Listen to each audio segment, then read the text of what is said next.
What's up, Giant fans? How y'all doing? I'm back with another presentation. Um, I'm sure y'all heard the news that Joe Shane was brought in for a second interview. It seems like he's the front runner at this point in time, um, as well as Adam Peterson from the 49ers. And you know, I don't know how that's going to shake out. Me personally, um, mm, I think Joe Shane is okay. Um, I think he has a good pedigree, a good background. But I really want to see. I know a lot of people are clamoring for Brian Flores as our head coach, or Doug Peterson, the ex-Philadelphia coach. Me myself, I would like Raheem Morris, the defensive coordinator for the St. Louis Rams. He has head coaching experience with the Tampa Bay Buccaneers. He's been defensive coordinator for the Atlanta Falcons, I believe, um, as well as the Bucks when he was head coaching them, and also now with the St. Louis Rams, who have a good defense. They have notable players, but he's been calling the good defensive game. I would like to see him get another another head coaching shot, or Eric Bieniemy. Um, but it seems like we're gonna lean towards Joe Shane, and it seems like his guy, if it's not Dable, is gonna be Flores. So we'll see how that shakes out. Um, at the present point in time, like I said, I'm happy. Joe Judge is gone. That's a positive. We do have salary cap restraints, but I feel that we're gonna lose Evan Ingram, as I stated before. And Saquon Barkley, I think we're going to keep, even though I think we should trade him personally, for draft capital. And I also think we're going to keep Daniel Jones for one more year. I think Blake Martinez is going to restructure his deal because I really think he likes playing with the Giants. So, as that in turn leads into the simulated mock draft that I did. Which is my first pick. I took Tyler Lindenbaum. The second pick, I took Ikem Ekwonu. I know a lot of people are cringing like, oh my God, you took two offensive linemen. The Giants need to fix this offensive line. Excuse me. With the third pick, I took Jermaine Johnson, edge rusher from Florida State. With our first third round pick, I took Isaiah Likely, tight end. Then I took Kobe Bryant, cornerback from Cincinnati. He played with Ahmad Sauce Gardner. Kobe Bryant is a very good corner. He plays man to man. We could stick him on an island opposite James Bradbury because I think we're going to trade James Bradbury. I think his salary number is too high. If the Giants do bring him back, I'll be surprised. But I think they're going to try to trade James Bradbury. And mind you, this mock draft, I did it with no trades. So I think the Giants are going to be movers in this draft as far as moving down. Not too far, though. I don't think they're going to move out of the top 10 with both of their picks. But I think they're willing to move that number 5 pick to maybe, say, Denver or Atlanta for extra picks. Then I took Alec Winstrom. He's a center from Boston College, but he can also play guard. We also need guard play. Will Hernandez fucking sucks. So I'm not looking at bringing Will Hernandez back. I know I'm talking like this is my Giant team, but I am a Giant fan. This is what I would do. Then we have Zion Nelson, tackle from the University of Miami. I would kick him inside to guard because we have Ikem Ekwonu playing the right tackle position opposite Andrew Thomas. So right now, our offensive line is set. You know, we got young horses, we got young dogs that can go get it. We got big bodies that can play the positions that they're at. No Shane Lemieux and all of this other nonsense. Shane Lemieux is a backup. He is not a starter. It's unfortunate that he got hurt. It's unfortunate that Nick Gates got hurt. Nick Gates is very versatile, but these guys are not quality starters in the NFL. Nick Gates had a good run. He played a good, I think, 10, 12 games last season, and then he got hurt this season. But you can't rely on him. He's not Tyler Lindenbaum. Then I took Zachary Franklin. He's a big wide receiver, 6'1". We need help at the wide receiver position. I think we're going to get rid of Sterling Shepard. I think we're going to wind up cutting him. So Zachary Franklin, rather. He's going to be a good addition to the team as far as wide receivers go. Then with our last pick, I took Darion Butler. He's a good linebacker, plays sideline to sideline. He's also coached by Herman Edwards over at Arizona State. He can also play special teams. And we're also going to look at kicking Cameron Brown, which was I think Cam Brown was our 4th or 5th round pick last year. We'll be looking for big things out of him. He mainly plays special teams this year, but we're probably going to start using him in the rotation a lot more at the linebacker position. So if we do happen to cut Blake Martinez, which I don't think we should, because Blake Martinez is a good player. But salary cap is what it is. So we basically filled all the positions. We basically filled all the positions of need. Running back, I'm not too worried about. If we do end up trading Saquon, we're going to end up, like I said, getting more draft capital, getting more draft picks. And we also have undrafted free agents at running back. So it's not the end of the world if we don't draft the running back. But I'm happy with this mock draft. If it works out, getting 2 good offensive linemen in the top, getting a top tier corner, getting a top tier tight end.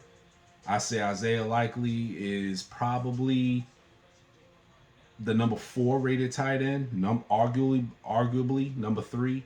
So if we can do that, I mean, we're golden, bro. You know, we're golden. And getting the edge rusher in the 2nd round, this is the perfect draft scenario. I would like to know what you think. I would like to see your comments at the bottom.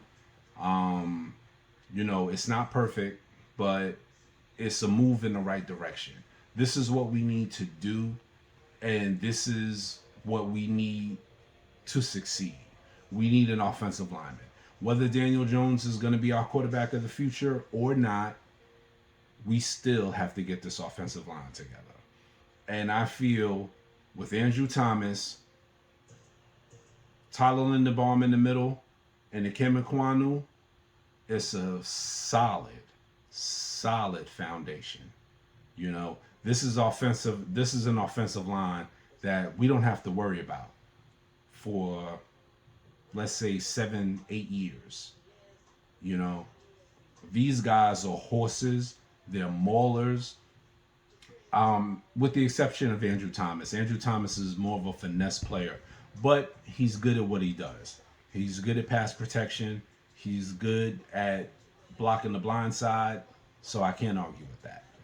But, like I said, getting a corner, getting a wide receiver, getting a tight end, getting 2 top-tier offensive linemen, getting an edge rusher in the 2nd round, you can't argue with that, fellas. I mean, we can only do but so much. And in this draft, it's a mock draft, but in this draft with no trades, I think it came out pretty good.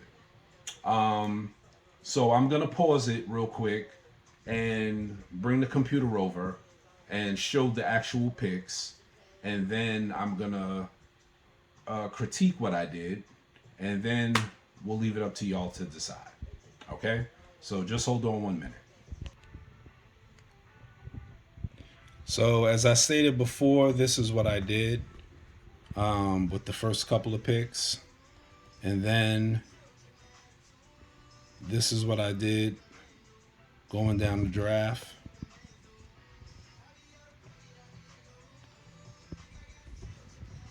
So, okay.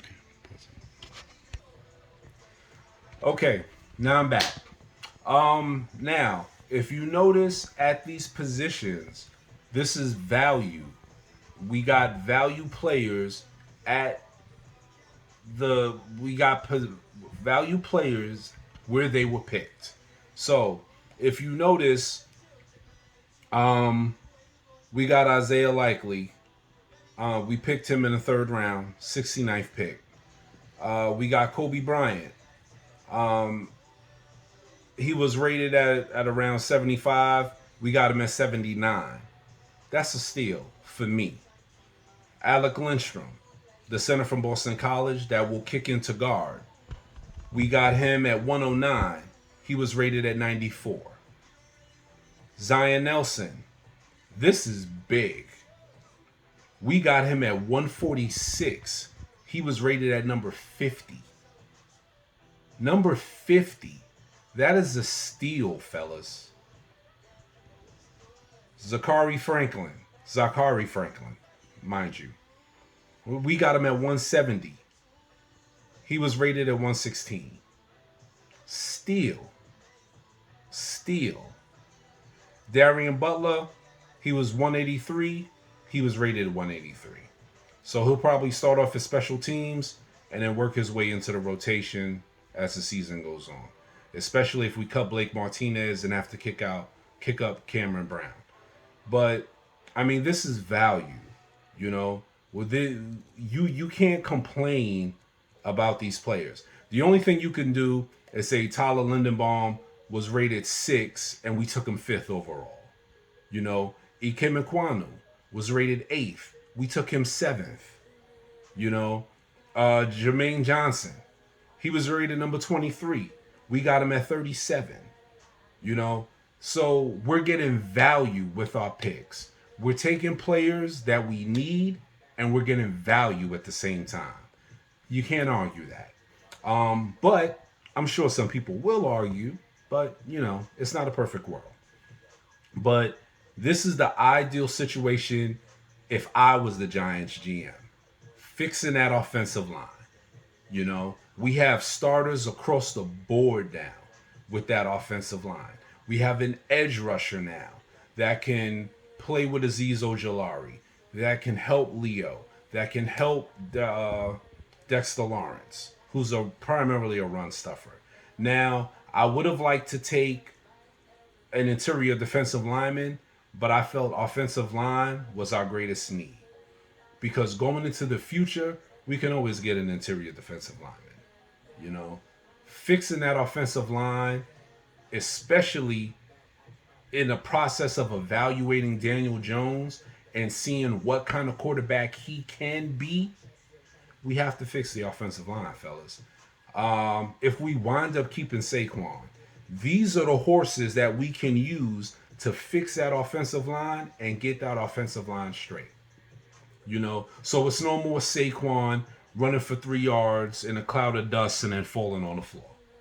You know, or you go into the bathroom at a Giants game and you're like, oh wow, I missed that one good run that Saquon had for the game. With these horses, he can have 100-yard games, multiple 100-yard games.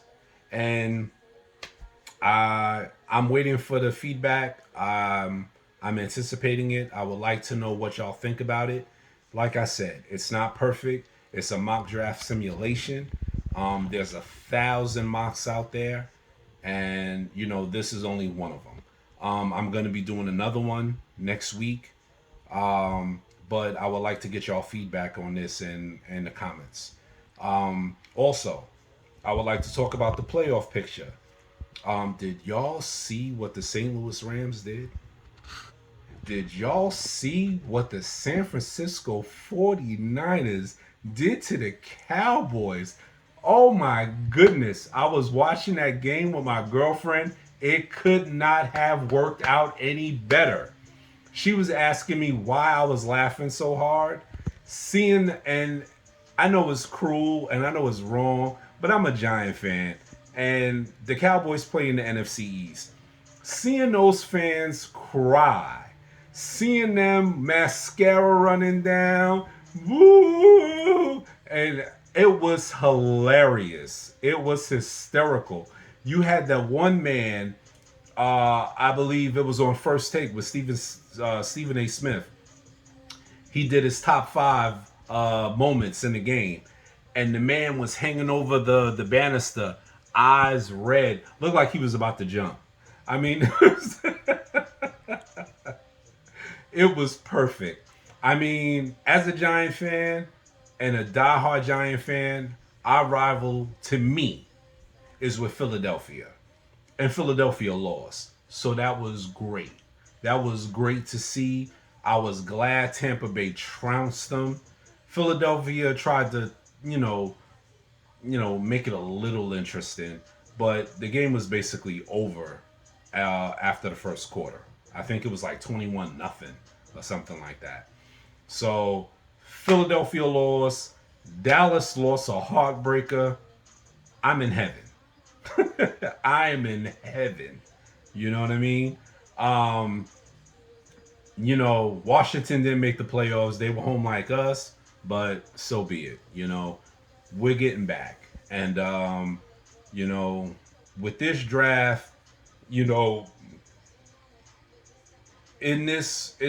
way the draft worked out, and it's a simulation, but the way it worked out, we're gonna get back to the playoffs real soon.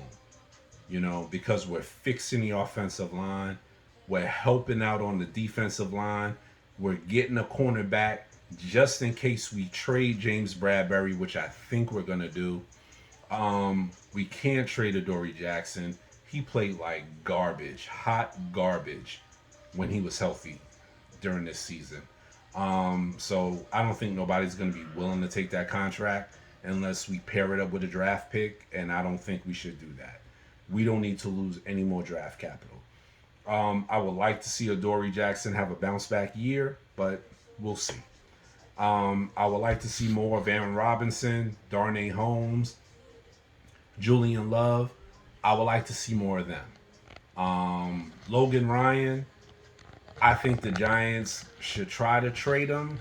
I don't know if they'll have any takers, but I would like to see his contract get off the books. If they could get rid of James Bradbury, get rid of Logan Ryan, we're in a great situation. A great situation. But me personally, I think they're going to wind up keeping Saquon. I think they're going to wind up keeping James Bradbury. And I think they're going to cut Blake Martinez. That's just me. But I would also like your comments on that too. What you think the Giants will do. We're going to lose Evan Ingram. That's a foregone conclusion. He's gone. He's going to go for greener pastures, and he's going to chase the money. And I can't hate him on that. But as far as the other players, I would like to see what you think about that and what you think the Giants should do. Looking at the draft, the mock draft, rather. What you think I did wrong and what you think the Giants will do subsequently with the wrong picks that I made. I think this is a safe draft, and I think it's a draft that can help us. So it's going to be interesting to see what you guys say. But leave your comments below. I'm interested in them. Looking forward to read them. And I'm going to answer them and get back. And I will post up another post after the playoffs this weekend when we see what's going on. Tampa Bay has a good game. Green Bay has a good game. San Fran's going to come in there with all they got. And, I mean, I'm really liking that San Francisco 49er team. So, as you noticed, I haven't talked about the AFC. You got Buffalo and Kansas City. That's going to be a hell of a game. But, the way things work is going to turn out to be 10-9. Everybody's looking at Patrick Mahomes and Josh Allen and saying, "Oh my God, that's going to be a shootout," and it's going to wind up being 10-9. But everybody have a good weekend. Um, I'm looking forward to your comments, like I said before, and I'm gonna post up again. Um, and hopefully we'll have a GM by Monday, so we'll know what direction we're actually going in. Also, um, I hope, I hope, and pray we do not trade for Deshaun Watson or Russell Wilson. I don't want either one of them. We have to get young, and we can do it, and we don't need their help. It's not like they're going to make us any better, you know? So we don't need them. You know what I mean? We need this draft capital. It's good, valuable draft capital, and it can only get better if we wind up trading players. If we wind up trading Sterling Shepard, if we wind up trading Saquon, if we wind up trading James Bradbury, it's only going to get better because we'll have more picks. We'll have more ammunition to get the players that we need in here in New York. So, I want to say good night, peace, and I look forward to talking to y'all over the weekend.